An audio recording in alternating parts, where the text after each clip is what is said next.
కార్తీక మాసం ప్రాముఖ్యత ఏంటి? కార్తీక మాసంలో ఎలాంటి పనులు చేయాలి? కార్తీక నమో మాసోన శాస్త్రం నిగమాత్పరం నారోగ్య సమముత్సాహం దేవ కేశవాత్పర అంటుంది శాస్త్రం. శరదృతువు ఉత్తర భాగంలో వచ్చే కార్తీక మాసం నెల రోజులు పర్వదినాలే. కార్తీక మాస మహాత్యాన్ని మొదటగా వశిష్ఠ మహర్షి జనక మహారాజుకు వివరించగా శౌనకాది మునులకు సూతుడు మరింత వివరంగా చెప్పాడు. కార్తీక మాసంలో అర్చనలు, అభిషేకాలతో పాటు స్నాన, దానాదులు కూడా అత్యంత విశిష్టమైనవే. నదీ స్నానం, ఉపవాసం, దీపారాధన, దీపదానం, సాలగ్రామ పూజ, వన సమారాధనలు ఈ మాసంలో ఆచరించదగ్గ విధులు. కార్తీక మాసంలో శ్రీ మహావిష్ణువు చెరువులలో, దిగుడు బావులలో, పిల్ల కాలువలలోనూ నివసిస్తాడు. అందుకే ఈ మాసంలో వాపి, కూప, తటాకాదులలో స్నానం చేయడం ఉత్తమం. కుదరని పక్షంలో సూర్యోదయానికి ముందే మనం స్నానం చేసే నీటిలోనే గంగా, యమున, గోదావరి, కృష్ణ, కావేరి, నర్మదా, తపతి, సింధు మొదలైన నదులన్నింటి నీరు ఉందని భావించాలి. జ్యోతిషశాస్త్రం ప్రకారం కృత్తికా నక్షత్రం పౌర్ణమి రోజు ఉంటే అది కార్తీక మాసంగా పిలవబడుతుంది. నీటి మీద, మానవుల మనసు మీద చంద్రుని ప్రభావం అధికంగా ఉంటుంది. చంద్రుడు ఈ మాసంలో చాలా శక్తిమంతంగా ఉంటాడు. అందుకే ఈ కార్తీక మాసాన్ని కౌముది మాసం అని కూడా అంటారు. చంద్ర కిరణాలతో రాత్రంతా ఉన్న నీటిలో ఉదయాన్నే స్నానం చేయడం వల్ల అనారోగ్య సమస్యలు దరిచేరవు. శరీరంలో ప్రవహిస్తున్న ఉష్ణశక్తిని బయటకు పంపడమే స్నానం ప్రధాన ఉద్దేశం. మన శరీరం ఉష్ణశక్తికి కేంద్రంగా ఉంటుంది. ఎప్పటికప్పుడు ఉష్ణశక్తి ఉత్పత్తి అవుతూ బయటకు పోతూ ఉంటుంది. అలా ఎప్పటికప్పుడు ఉష్ణశక్తి బయటకు పోతేనే ఉత్సాహంగా ఉంటాం. ఈ ప్రక్రియను ఎలక్ట్రోమాగ్నెటిక్ యాక్టివిటీ అంటారు. ఇన్ని ప్రయోజనాలు ఉన్నాయి కాబట్టే అప్పట్లో ఆధ్యాత్మికం, దేవుడు, భక్తి పేరు చెప్పి కార్తీకం నెల రోజులు బ్రహ్మ ముహూర్తంలో స్నానాలు చేయమనేవారు. ఈ నెల రోజులు ఆ చల్లదనాన్ని తట్టుకోగలిగితే సంపూర్ణ ఆరోగ్యంగా ఉన్నట్టే. స్నానం అనేది శరీర శుభ్రత కోసం. ఆరోగ్యాన్ని కోపాడుకోవడంలో ఇదో భాగం. అయితే నిత్యం చేసే స్నానం వేరు, కార్తీక మాసంలో చేసే స్నానం వేరంటారు మన పెద్దలు. కార్తీక స్నానాలు ఎందుకు చేయాలి? ఏడాది మొత్తంలో పండుగలు, పూజలు, నమస్కారాలు ఎన్నో చేస్తాం. వినాయక చవితి, దసరా 9 రోజులు, సంక్రాంతి 3 రోజులు ఇలా జరుపుకుంటాం. కానీ కార్తీక మాసం నెల రోజులు ప్రత్యేకమే. మరీ ముఖ్యంగా శివకేశవులకు అత్యంత ప్రీతికరమైన మాసం ఇది. అయితే దైవభక్తి మాత్రమే కాదు, ఈ నెలలో ఆచరించే ప్రతి క్రియ వెనుక ఆరోగ్య రహస్యం దాగి ఉంది. ముఖ్యంగా కార్తీక స్నానం ఆరోగ్యానికి ఎంతో మేలు చేస్తుంది. సూర్యుడు ఉదయించకముందే నక్షత్రాలు ఇంకా అక్కడక్కడా మినుకు మినుకుమంటుండగానే కార్తీక మాసంలో నదీ స్నానం ఆచరించాలని చెబుతారు. ఏడాది మొత్తం ఇలా చేయడానికి వీలు కాదు కనుకనే కార్తీకం నెల రోజులు సూర్యోదయానికి ముందే స్నానం చేయడానికి ఓ విశేషం ఉంది. ఆరోగ్య రక్షణ కోసం నెల రోజుల నియమం. సహజంగానే కార్తీక మాసం అంటే చలి పుంజుకునే సమయం. జ్యోతిష్యశాస్త్రం ప్రకారం ఈ మాసంలో సూర్యుడు తులారాశిలో ఉంటాడు. సూర్యునికి ఇది నీచ స్థానం. ఉష్ణోగ్రత తక్కువగా ఉండే ఈ మాసం మనిషి ఆరోగ్యంపై ప్రభావం చూపుతుంది. జీర్ణశక్తి తగ్గుతుంది, చురుకుదనం తగ్గుతుంది, బద్ధకం పెరుగుతుంది, శరీరంలో నొప్పులు ఎక్కువవుతాయి. నరాల బలహీనత ఉన్నవాళ్లు చలికి ముడుచుకుని పడుకోవటం వల్ల ఇంకా పెరుగుతాయి. వీటన్నింటి నుంచి ఉపశమనమే కార్తీక స్నానం. ఆరోగ్య రక్షణ కోసమే ఈ నెల రోజులు ఈ నియమం పెట్టారు. మానసిక ఉల్లాసం కోసం కార్తీక స్నానం. కార్తీక మాసంలో తొందరగా నిద్రలేవడం వల్ల సహజంగా వచ్చే రుగ్మతల నుంచి కాపాడుకోవచ్చు. సూర్యోదయానికి ముందే స్నానం, దైవ పూజ చేయడంతో బద్ధకం వదిలి రోజంతా ఉత్సాహంగా ఉండడమే కాదు, మానసికంగా ఉల్లాసంగా ఉంటుంది. నదీ స్నానం చేయాలంటే నది వరకు నడవాలి. అంటే తెల్లవారుజామున. ఇది కూడా వ్యాయామమే. పైగా నదుల్లో సహజంగా ఉండే ఔషధాలే కాకుండా నదీ పరివాహక ప్రదేశాల్లో ఉండే ఔషధాలు కూడా నీటిలో కలుస్తాయి. ఇలాంటి నీటిలో స్నానం చేయడం ఆరోగ్యప్రదం. స్వచ్ఛమైన నీరుండే సమయం ఇదే. నవంబరు నాటికి వర్షాలు తగ్గిపోతాయి. నదుల ఉధృతి తగ్గి వాటిలోని మలినాలన్నీ అడుగుకి చేరి నిర్మలమైన నీరు ప్రవహిస్తుంది. సమృద్ధిగా, ఇటు స్వచ్ఛంగా ఉన్న నీటిలో స్నానం చేసేందుకు కార్తీక మాసమే అనువైన సమయం.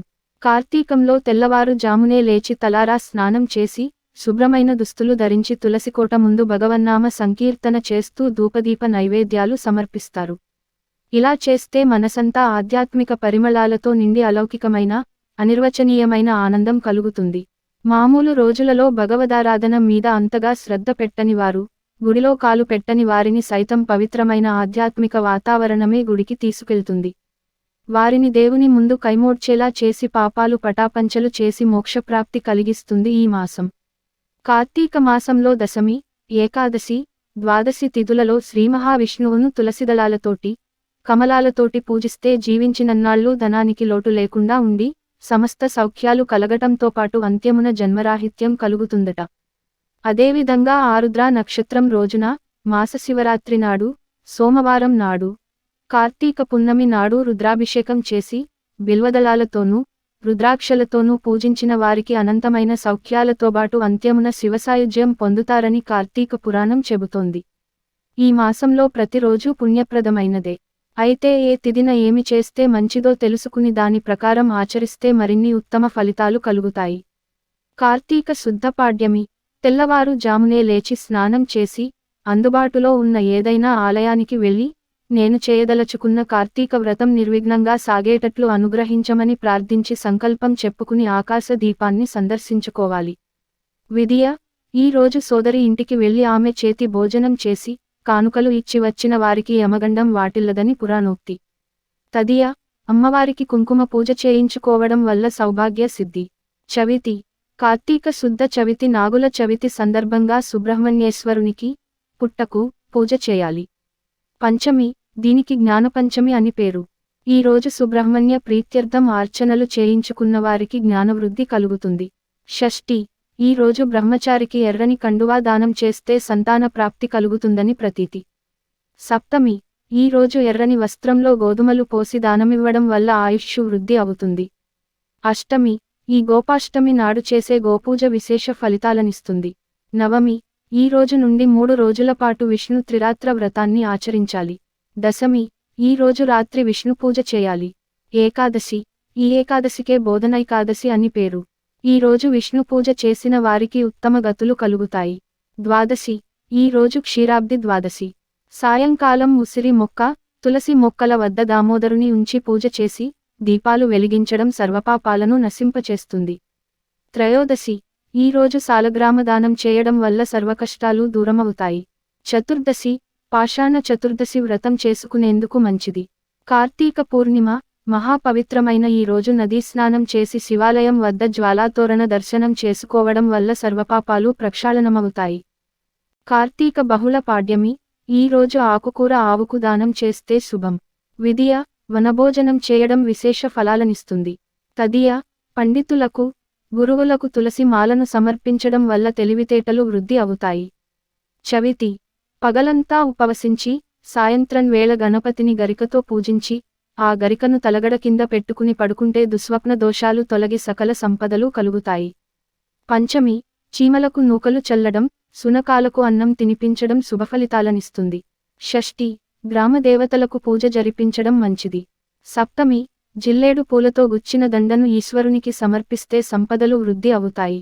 అష్టమి. కాలభైరవాష్టకం చదివి గారెలతో దండచేసి, కాలభైరవానికి అంటే కుక్కకు, సమర్పించడం వల్ల ధనప్రాప్తి కలుగుతుంది. నవమి. వెండి లేదా రాగి కలశంలో నీరు పోసి పండితునికి దానమిస్తే పితృదేవతలు తరిస్తారు. దశమి.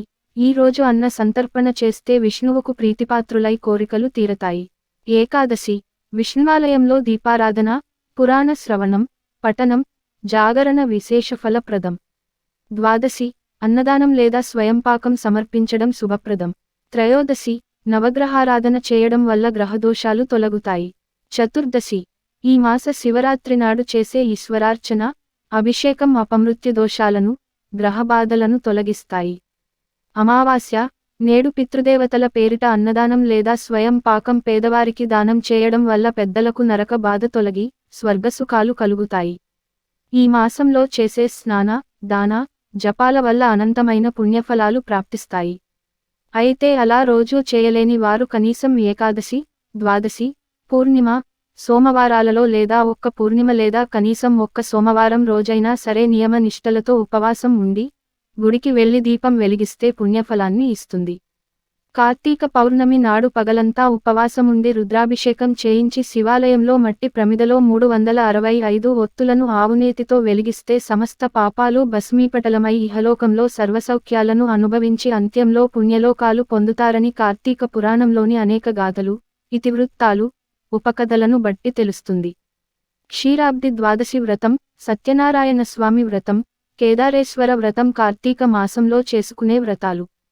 కార్తీక మాసంలో వనభోజనం ఎవరు చేస్తారో, పురాణం ఎవరు వింటారో వారికి ఉత్తమ గతులు కలుగుతాయి. తామసం కలిగించే ఉల్లి, వెల్లుల్లి, మద్యం, మాంసం జోలికి పోరాదు. ఎవ్వరికీ ద్రోహం చేయరాదు. పాపపు ఆలోచనలు చేయకూడదు. దైవదూషణ తగదు. ఈ మాసంలో చేసే ఉపవాసం, జాగరణ, స్నానం, దానం మామూలుగా చేసేటప్పటికంటే ఎన్నో రెట్లు అధిక ఫలాన్నిస్తాయి. విష్ణువును తులసి దళాలు, మల్లి, కమలం జాజి, అవిసె పువ్వు, గరిక, దర్భలతోనూ, శివుని బిల్వదళాలతోనూ, జిల్లేడు పూలతోనూ అర్చించిన వారికి ఇహపర సౌఖ్యాలతోబాటు ఉత్తమ గతులు కలుగుతాయి. శక్తి లేని వారు ఉదయం స్నానం, జపం, దేవతారాధన యథావిధిగా చేసి మధ్యాహ్న భోజనం చేసి, రాత్రికి మాత్రం భోజనం చేయకూడదు. పాలు, పళ్ళు తీసుకోవచ్చు.